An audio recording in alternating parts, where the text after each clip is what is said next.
Hello, I'm Stuart Bowes, and you're watching or listening to the Net Hero podcast. This is a podcast for you if you care about what we're doing to the planet.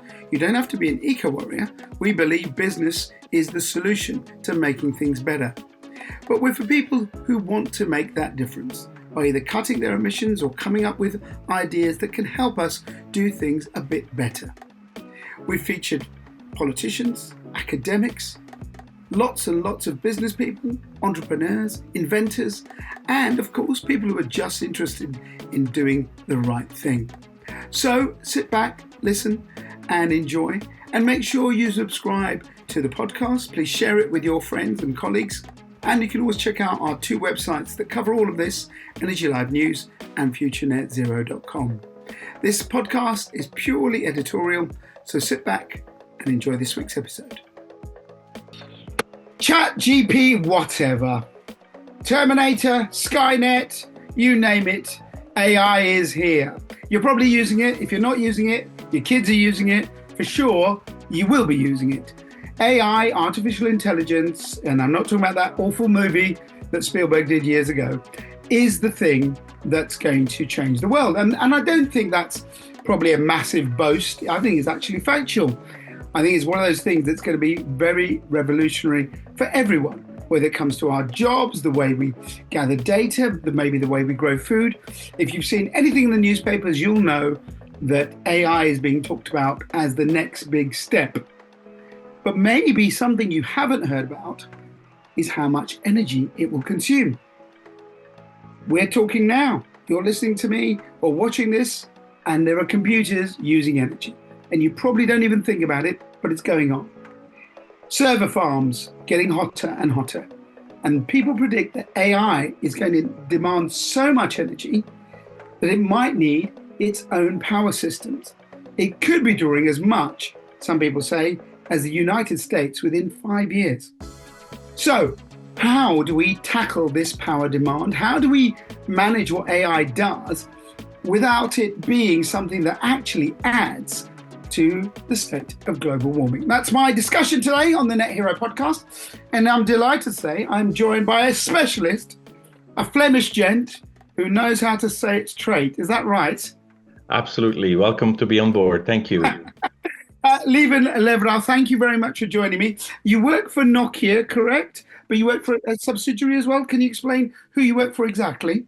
So basically, I do work for Nokia. I'm doing strategy in automation and network infrastructure, but we're also very active in the energy efficiency and sustainability in a forum that is called I Own Global Forum, which is Innovative Optical Wireless Network Global Forum. So I'm the technical vice chair there in the technical steering committee, and so we are having a track on that.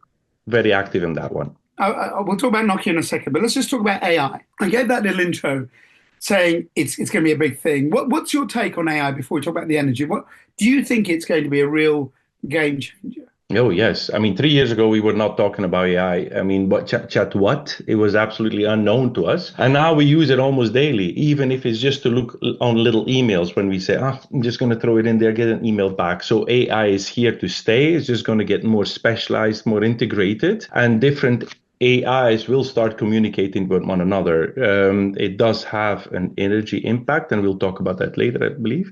But yes, AI is here. It's just going to get better, more integrated. You already see it in the apps on the telephone. It's integrated. So yes, absolutely. Now, the thing is that you see AI from a end user point of view, meaning your end devices, your phone, maybe your watches and all that. But also there are secondary levels of AI integration that we're not so much visible for normal people, so to speak, network operations, doctors, space, planes, aeronautics, pardon. You will see that. So there is the individual one, and then you will have the more applications for industrialization as well. So what you're saying is I suppose it's the way of, as a consumer, this will be the way I interact with it, right? So yes. It's the phone or it's a computer and I'm inputting. But you're saying AI is being it'll go into everything from our fridges to our cars to whatever. Yes, but also like this still is then also for planes. Think about planes where you have Right. the automatic collision avoidance. Think about automatic car driving is still. Of Think about course. networks. Think Yeah. about AI networks that actually start doing things on their own. But that's a little bit visionary. But because the thing is, what we also need to realize is that AI is a sort of evolution. It's not a revolution. Didn't mean that we who did not see it 3 years ago that it wasn't there. People were working on it for a very long time. Yeah. And evolutionary, what happened in networking especially is that it was machine learning. We let the machines learn and see and analyze. Statistics comes to mind, like you see trends. What is going to be the next thing? Yeah, you do interpolations. So that's the intermediate or the steps where we are or were. And the next thing is going to be, well, hang on a minute. If I have something that moves in my network, for example, what is the cause? And a very good example I can give is something that we actually did at the company is that there was errors that for us were random errors on a optical transmission line. So what does that mean? There were errors that were being detected by the system and corrected, but we were wondering like, hey, the line is clean, and boom, the errors were there. It was so odd. What happened is that lots of the research, lots of people sent on site to look at the problem, couldn't find it. At the end of the day, one person, brilliant person, used his brains and said, well, hang on a minute. Every time a train passes, we have a burst of errors. So what, and this is for me like, wow, is that you have errors that were introduced because the train was passing, some vibration was happening because of the train. But now the thing is that of course, when you explain, you go like, well, duh, it's a duh moment, right? But that guy put two and two together to say, wait a minute, I have this event and I Yeah. have an external event that has nothing to do with the network as such. And I think that's where AI will come. We can do optimizations. We can do, what is the best route to go from A to B? What is what is the best weather jackets to pack because we're going on holiday? That stuff is reasonably easy. So Yeah. the Yeah. combination of things, I think, is going to be where the interest will be. Do you think that just saying what you've said, in a way, the public AI, let's call it public AI, Yep. the things we'll interact with, is actually going to be a really small part of it.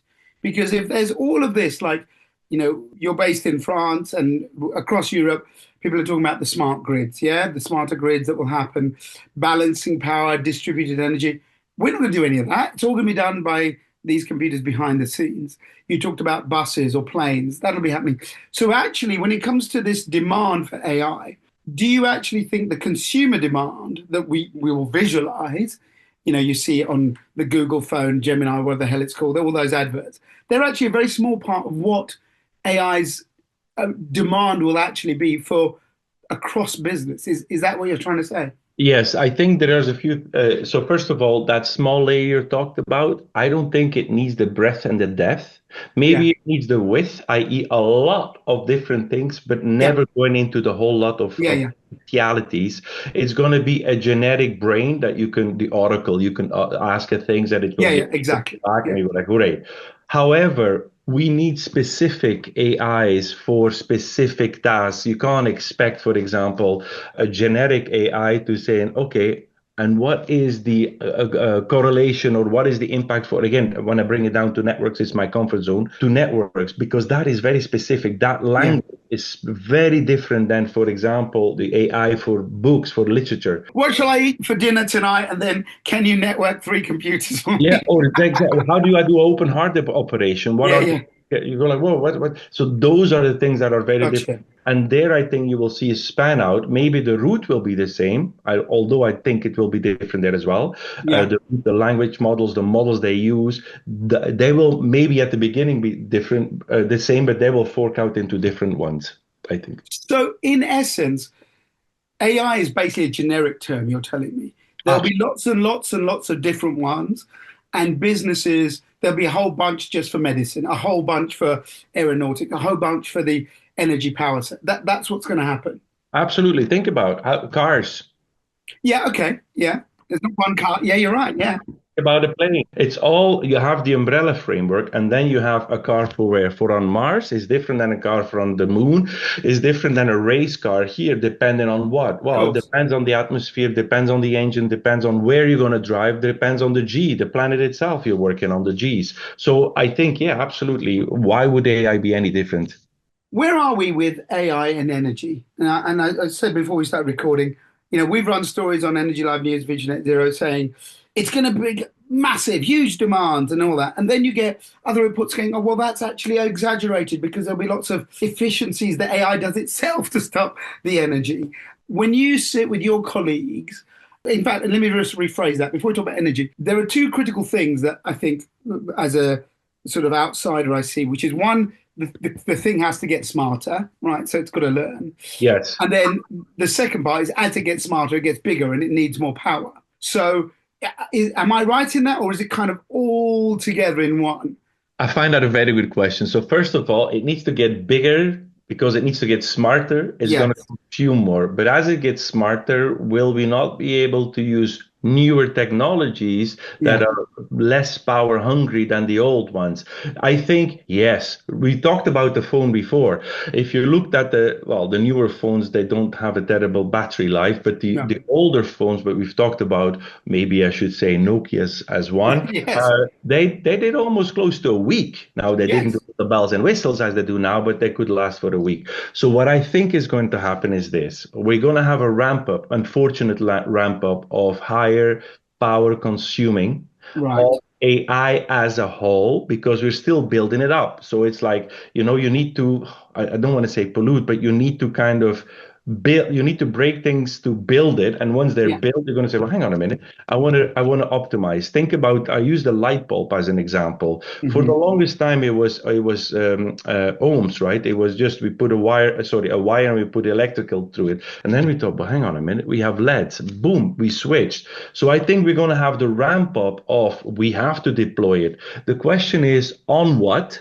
There's Yeah. a not a lot of competition. I think in the background, things that we don't really know. There are newer GPUs being built, more power efficient, maybe with newer technology. Maybe we will do more photonics instead of electronics. We know that electronics are quite power hungry as a term. Photonics are not. So maybe we're going to have more compute as photonic. Maybe we'll have gonna have more storage, photonic storage. Maybe we're gonna have, well, we already have it. We already have optical transmission, which is one of the missions of ION Global Forum, to put more transmission communication in the photonic layer. Why? Because they're less power hungry compared to their partners. So you will have this peak, and I think it's going to go on. I haven't told the last thing. Where are we going to deploy all these GPUs? Well, for the moment, because they're so exorbitant, or I don't know if that's proper English, but they're so expensive that we have a few globally sites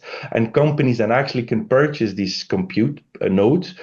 Well, we can already go and see that that is going to slowly move towards the edge of the network. We're not going to start at the edge because that would mean where I live, I would have a nice GPU. Who would I be happy? But the ones from Paris, they would need to come down here to do their loads, to do their computational stuff here. Maybe it's better that we first start in Paris and let that grow and then slow out.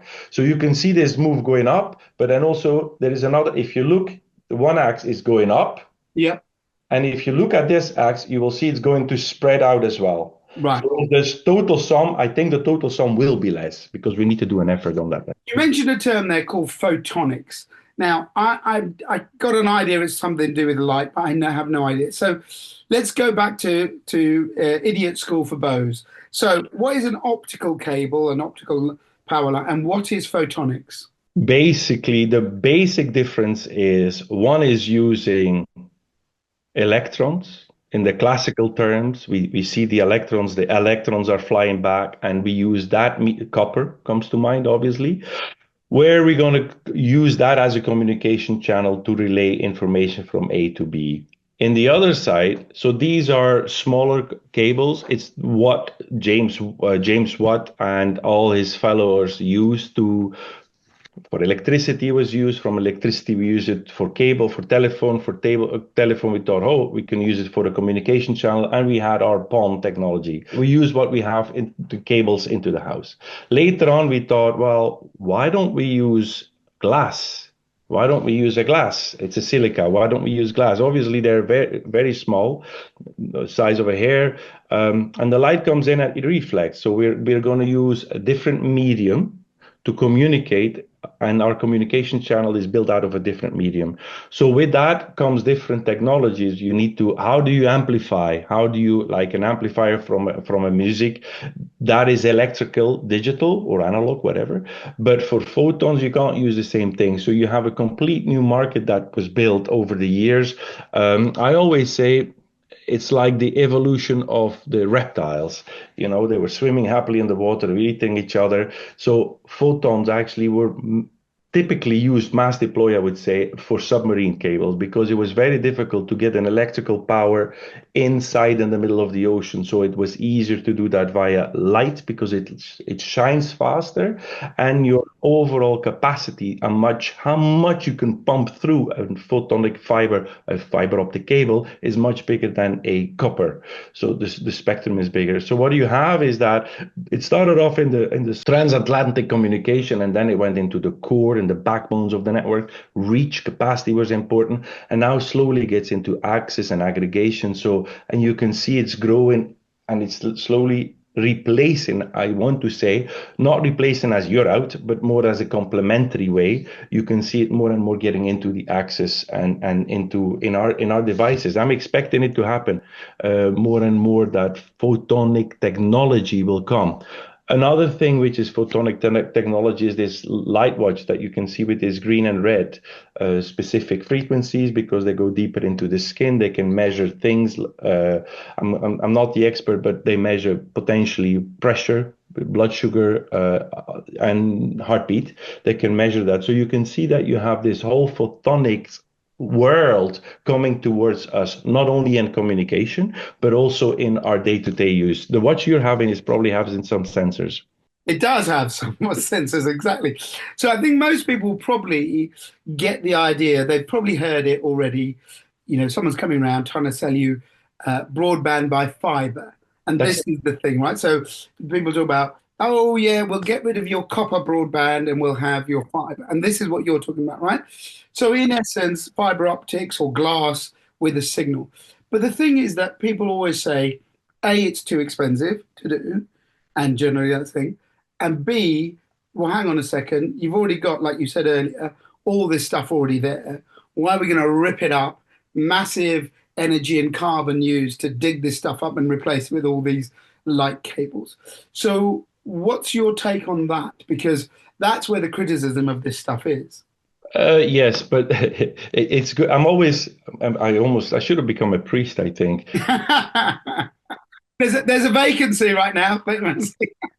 Yeah, and I'm losing my hair as well. Yes, there is. Off I go to Rome. So it's an evolution. Right. The copper wasn't there. It was put in the floor, in the ground at the time. Why? Because we all wanted to have telephone. Yeah. So, and now we're coming to the conclusion that, oh my God, it's actually not. Bandwidth is limited. That's just the physics. That's the way it is. Yeah. But we have alternatives. There's going to be a cost issue. Do we need to have fiber optic everywhere at all for the whole? No, we do it phase by phase. Right. It's energy efficient, and it's going to be dug up, deployed bit by bit, as we say, area by area. Because, oh, I have fiber optic, I don't have it yet. Oh, I really want it. Yeah, exactly. And so it's gonna come, it's gonna come, and the capacity that the fiber optics technologies offer are so much bigger than what the copper can offer. So it's like a no-brainer. This point is very interesting. You talk about the capacity, and this brings us eventually where we're going to get to, which is, the energy demand. But, I still can't quite get my head around it. So I can imagine a piece of wire, and you put a battery, you connect it, you get electricity, everyone kind of works that out. You then talk about a glass tube and you fire a light in. And you said that basically, people call it bandwidth, whatever you want to call it, the capacity of that wire, there's only that many electrons you can carry at one time because its size.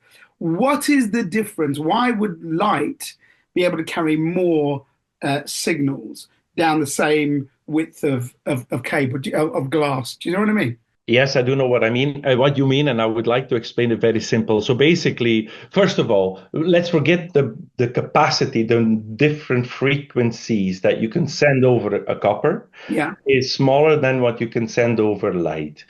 That's one. So okay, I can send more bandwidth over one media versus the other. But there is Gotcha. another one is that whatever I send over this one can go a whole lot further than this one.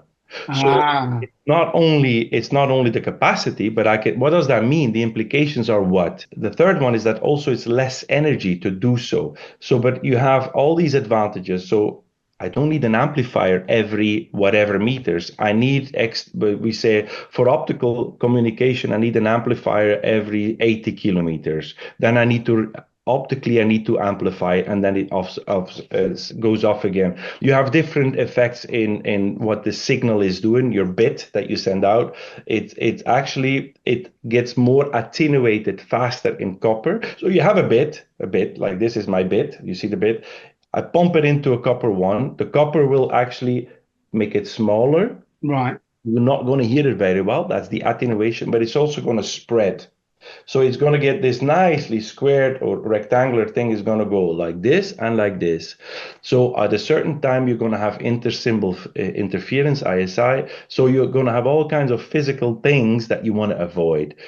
You have that with optical signal as well, but on a much further rate, much further. So at the end of the day, what I'm trying to say, it is cheaper to deploy it, the system itself. You still need to dig up the fiber, right? You still need to put it in the ground. Gotcha. It's also smaller. So in a given area, you can put much more fiber optics than you can put copper in there. Right. And it's energy efficiency. It's all like check, check, check. Why haven't we done this before? And the reason is there is also very simple. Copper we knew since caveman time, right? We know it a long time. Fiber optics and the effect of optics are only being done in the 17, 1800s when we go like, oh my God, when I shine light, it didn't have flashlights, but when I see light and the water drips out of a vase, that light remains inside that into that dribbling thing.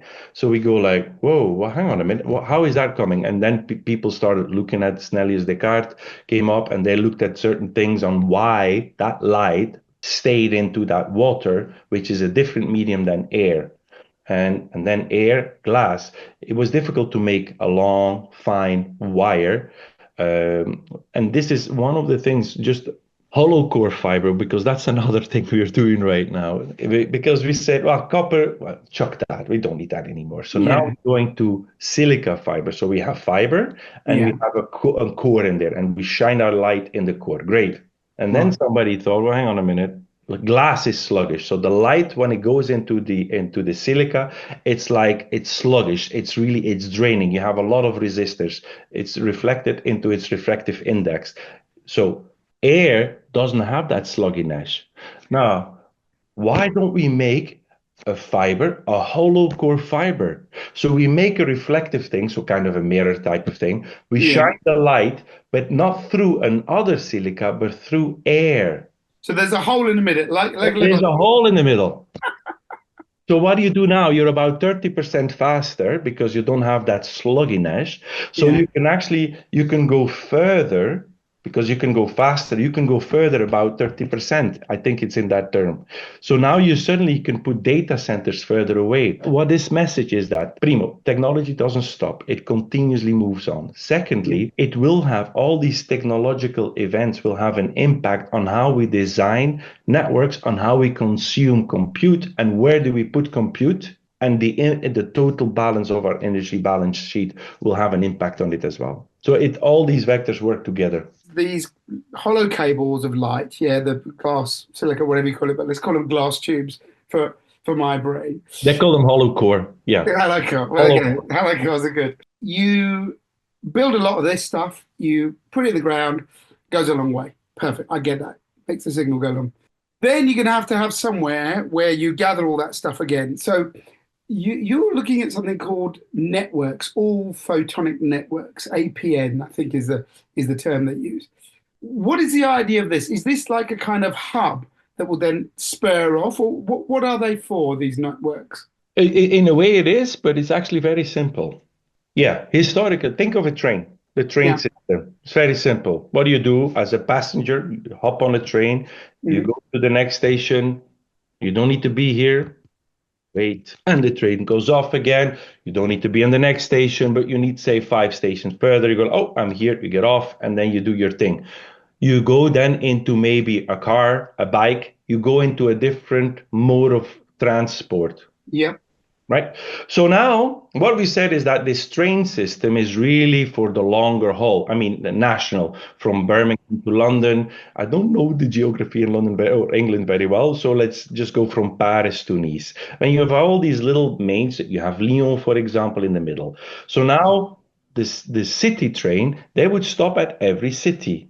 Right. And the intercity, well, they would only stop at the big stuff. And then you have Yeah. the TV that glasses through. Oh, I said glasses through, but flies through from Nice to Paris in one go. Take that and put that on how networks are built.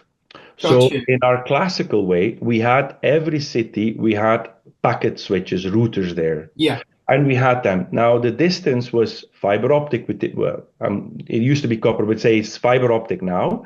And we use fiber optic chunks from one city to the next to interconnect two big cities. What we do now is we say, why don't I bypass all these cities? And we put all the packets, passengers, packs, whatever you want to call them, we're going to give them kind of a choice. We're going to say either you're going to go to the next router, the city router, or you're going to go to the city that sits far away, Nice straight into Paris. And there, that TGV you can compare as in all photonic networks. And the ones that interconnect, that's more of a packet switch network. That's the IP network layer or the MPLS network layer. So you have a duality that one is photonics that interconnects in high capacities these big cities. And if you need to be, and now the intelligence come in, if you need to be just one stop away from Paris, what do you do then? Do you go like hop, I hop, hop, hop, hop, Yeah. hop? Yeah. Yeah. Yeah. You hit Paris, or do you say no? I Just first go go to straight. Paris and then I do one hop back. So that's where the control plane, the intelligence can come in. So this idea that you can send signals either direct or, as you say, stopping off, right? These networks, does that mean things are, A, I assume things can go faster? That's the first advantage.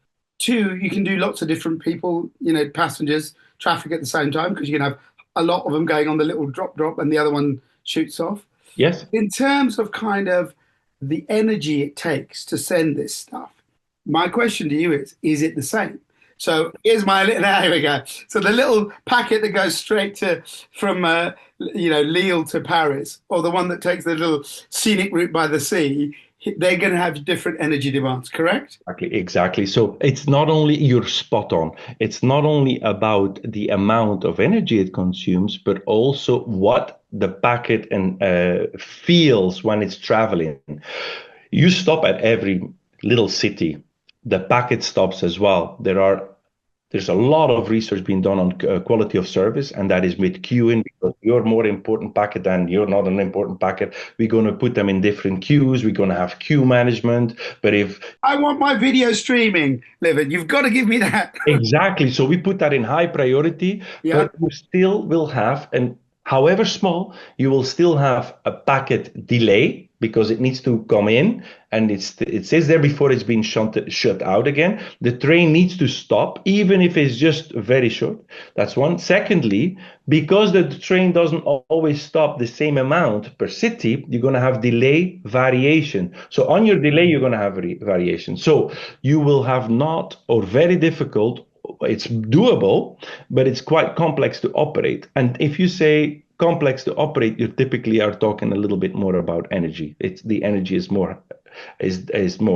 And also think about a packet. It's stored in an electrical layer. It still needs, however small, it's still there. So think about the billions of traffic that we're sending over. Every packet needs to be optimized. And if you can put more in the photonic layer, that consumes a whole lot less than you're saving energy. So you can see that that is what carriers are looking at more and more to saying, well, if we can offload and put more in the photonic layer, then Yeah. we can make the packet layer a little bit less everywhere. And that doesn't mean that we need to eradicate the packet layer. Absolutely not. But there will be a more of a balance where optics will come more and more predominant or will take its dominance a bit more because it's not only in this Paris to Nice, it's also in the Nice area. I was just thinking, this is a good comparison. Trains, trams. Yeah. It's about the same thing. So instead of jumping everybody on the car, you have congestion. You now create specific lanes that are the tramway. So you get, or a tramway in Nice, there is one. So you get into from trains, you get off, you get either being put into a tram or a tramway. Dedicated circuits, dedicated, and off you go. Or you can go into your car where you might have traffic, you might not have traffic. It's a little bit uncertain. So that's the little bit, if I want to very simple and simplistic compare how networks are built versus how our transport system is built, it's very comparable. That explains it to me. And now add, I call it the magic dust, the energy. So a car, there's maybe one or two passenger packs in your car Yeah. and the engine runs. And the next one, there may be three where engine runs, and the next one has one. So that whole power equation on the car is probably heavier done than on a electrical tramway, right? So the tramway doesn't bring you everywhere. Packets do. They're Yeah. much more distributed than the tramways. It's still the main axis. But the power equation is actually more positive for the trams than it is for the cars. It's negative for the packets. It is a bit more positive for the photonic infrastructure. So, in essence, if we have more of these light networks, photon networks, whatever you want to call them, you could have the data going faster. You could have the data traveling designated places to go there. And then you still have the freedom for it to send a little bit of stuff for me so I can watch my Star Wars on my computer. Whereas the power station needs a lot more data, gets it much quicker. Yeah. So, in terms of these APNs, these networks, how many are being built? Where are they in the world? Is it just a developing nation thing? And is it just in the first sort of stages of all this stuff? And we're talking tens of maybe 20 years from now before this stuff really becomes big. No, they are being built. They are being built according to certain principles and design and technologies. So that is being done as it is. The photonic network layers already exist. And I don't want to get in too much detail because there is OTN, SDH, and Don't even go there. so they're being built. What our job in the ION Global Forum is really to promote that. And the way we promote it is that we're not a standards body. So we don't say, you shall do this and you have to. We don't know. What we say is that we let other people do it, other standards bodies do it. But what they do is it's like they look at their network layer, at their reality. For example, the IETF looks typically at packets, at MPLS, whatever. It started off a long time ago. It looks at packets. It doesn't really care about the optical layer. Then you have the Metro Ethernet Forum, really looks at the Ethernet aspects of networks and the aspects on that. Then you have the TM Forum. You have all these other standards. They look, but they have their reality. What we said is that, well, look, we want to look at a network, a photonic network. So yes, we need to have all these other standards bodies input, obviously. And if we find that, hey, something is missing, we can report back, which we've done. So we are doing that. We said, right, look, what do you think about this use case? And the people go, oh, that's great. We didn't see that one. And there is a possibility because it's not about they're better or we're better. It's not about that. It's much more making the whole industry better, is that our members come from everywhere. We have Nokia, we have Sony, we have European operators, Orange, Telefonica, British Telecom. We have, of course, a whole lot of Asian-based operators, but operators, manufacturers. We also have Sony. We have web scalers. We have Google. We have Microsoft. We have Oracle. We have banks. we have financial institutes. So wait a minute. Yeah, they have requirements that we take on board. And those requirements we can put into the forum and say, guys, how do we do this? Oh, we can do it this way, this way. And while we're doing that analysis, we can say, this is what is missing. We need to bring it back to IETF, ITU, Open Ruram, other standards. So you can see that where we get our requirements from the horse's mouth, I always say, they tell us that it's the customers, the ones that are going to use our products that say, I want to do this. And we go like, well, we hadn't thought of that. So, and then we start thinking, well, if we do, what are the implications? Wait a minute, we need to standardize this because we want to ensure Yeah. interoperability of your product with my product. So, and that's where we go to the standards. So that's what we're trying to promote to, and how we, first of all, how we get the input, Yeah. how, which is very broad, and how we promote it inside and how we deploy it outside. The killer question that this has all been brought up to, how does this help us reduce the amount of energy that AI will demand? Well, and we haven't talked about really like where do we deploy these GPUs, right? So what is it? What's a GPU? A genetic processing unit and more advanced and more specific. You have the CPUs, Right, yeah. and then you have the GPUs that are better suited to do AI stuff, so to Okay. speak. So you, where do you deploy them? That's what the ones that NVIDIA, actually NVIDIA is also a member of the ION Global Forum. That's what NVIDIA builds. So where can you deploy them? Nice, not so a good idea. Why not? It's warm. It's not central. And the ground, i.e., the data centers where you store, where you put them, might be the electricity might be expensive. I need to add a lot of cooling because it's cold outside, warm outside, and it's not really geographically. Nice is known for tourism, AI, no. So you need to think where you're going to put them. So, yeah, and these parameters need to line up. For example, the North Pole, very cold, very good. Not really geographical and also very less financial, but you don't really need it there. So you can see this, I'm exaggerating a bit to make the point. So No, I all get it. It's got to be the right place for the right demand. absolutely. Right. And then once you've decided that that is the right place, then you need to look whether you have access to it. Is there fiber optics already? Is there are there companies that have highways, these express lanes? Do they have them? This huge fiber optic lane? No. Are they willing to build them? Yes, they are. Okay. No, they're not. Okay, let's do on.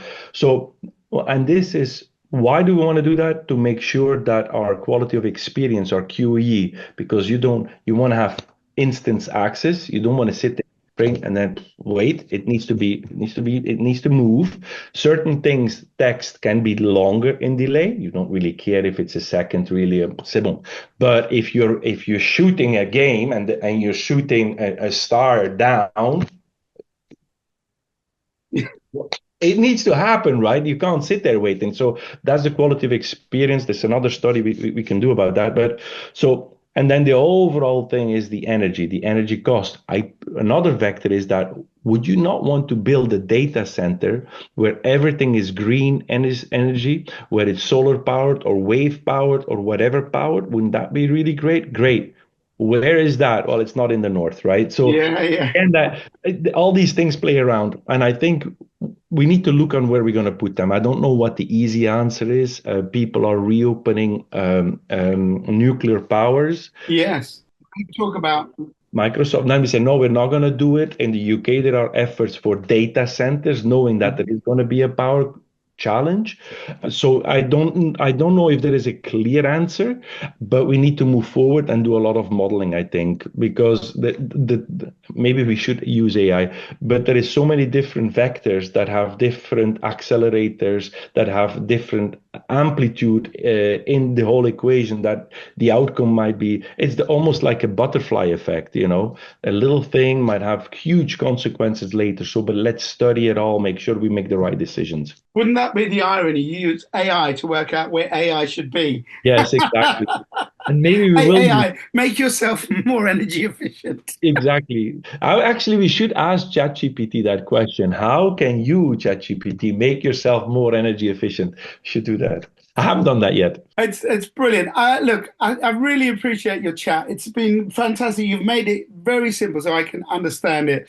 In terms of all of this, and I get what you've said, there's got to be lots of talks. We've got to work out where these things are. But AI is growing year on year, probably exponentially. By 2030, within 5 years, do you think you'll see these APNs, these photonic networks, will they be more common? Will we have much more fiber in our homes and businesses? And will AI's demand, this is the killer one, you may have to guess this, will its demand be greater, less? Can we cope with it? Because that's the thing. It's all great having all of this stuff, but if it's screwing the planet even more, what's the point? So APNs will be deployed in 2030. Check. Check. I'll put money on the table for that. Will AI have grown in its dominance and more integrated in our day-to-day work? Yeah. Okay. Will there be a price to pay with regards to the energy? Mm. I think yes, but I don't want to say it too loud. No, I think that's a right one to say. But I'm saying it, but we also we know it. We can do something about it, and I think that's also what we're trying to do. To saying, okay, well, does it make sense to look? We have so much older stuff already in data centers. There is old. I mean, older doesn't mean that because then you have a secondary problem, right? Where you get into the scopes, but the old stuff can be replaced with new stuff, but that also leaves a footprint Yeah. on the planet. What do you do with the old stuff and where do you get the new stuff from? So I think it's not only the at tempo, allez, what we use as a power, but we need to look back and we need to look forward as well. So I think there is a lot of work. It's good. It creates opportunities, I think. But yes, we need to take these very, very serious. Yeah, might be weird, but I do have bees, and I did talk to Joe about this. I have bees, normal bees, the ones that make honey, and due to the change, we have now more and more Asian hornets in here, in where I live, right? Oh, yeah. Asian hornet, they rip around, they Yeah. kill. Absolutely. They kill each. Yeah. They're called Asian because they're not from here, obviously. They Yeah. were, and they thrive here. So I think I try to do my little, whatever small it is, but I try to help the nature. I have 3 hives now. I had 4, but I lost a few. And I want to do that just to say, look, this is to the nature. Yeah. Brilliant. Well, your bees, your networks, your glass tubes, they're all great. Thank you, It's Stu. been an absolute pleasure. Thank you so much. Because I think it's one of these areas that's very technical, but I think we as the public, it would be something that we'll all start be using, but never think about. And Yes. that's the thing that it does it all. Leven, thank you so much for your time today. Really appreciate it. I want to thank you for your time and your excellent questions. Hope to talk. No, that's very kind of you. I asked ChatGPT before we started. No, I didn't. Brilliant stuff. Ladies and gents, thanks for listening and watching to the podcast. Let me know your thoughts on this and the idea of AI, how we use it. Maybe we can ask it to become more energy efficient. Tune in for the next episode. My thanks to Sohi for production this week. See you soon. You've just heard the Net Hero podcast from FutureNetZero.com. Join us as we help you find ways to cut your carbon footprint as we head towards net zero. Subscribe and follow us on social media. FutureNetZero.com. Better business, better planet.